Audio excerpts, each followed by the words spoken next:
Alors, notre innovation porte beaucoup plus sur la valorisation de la donnée et sa visualisation. Et quelle est l'innovation en réalité? Il s'agit d'une application web. Donc, cette application web, comme vous la voyez, elle dispose de différentes fonctionnalités. L'une des fonctionnalités clés, c'est qu'elle est adressée à 3 profils différents.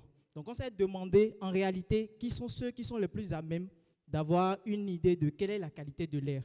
Donc, d'abord, on adresse notre solution aux élèves, on adresse notre solution aux autorités et aussi on adresse notre solution aux parents d'élèves.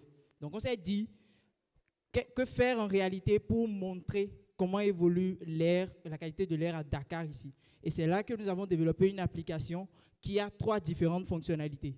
Alors, la première fonctionnalité de cette application, c'est la carte nationale des capteurs.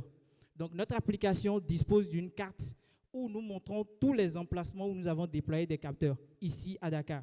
Donc, c'est ce que vous pouvez voir ici sur la première image. Donc, il y a tous les emplacements où les capteurs ont été installés avec les différents polluants de ces capteurs-là. Donc, ce sera le PM2.5, le PM1, le CO2, la température, l'humidité, etc.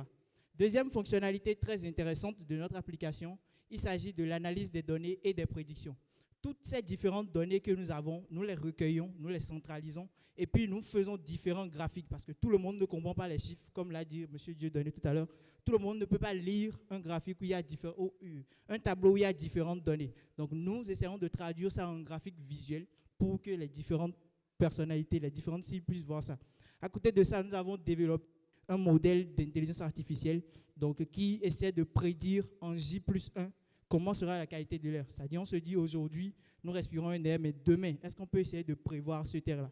Dernière fonctionnalité, non des moindres, il s'agit des notifications et rapports automatisés. Donc, notre application envoie aux autorités des rapports qui sont générés automatiquement en fin de semaine pour dire voici comment a été l'air de la semaine et voici comment cela sera. On prévoit aussi différentes notifications automatiques via SMS, WhatsApp, aux parents pour leur dire que demain, l'air sera peut-être pollué à Dakar. Pensez peut-être à donner un cache-nez à vos enfants.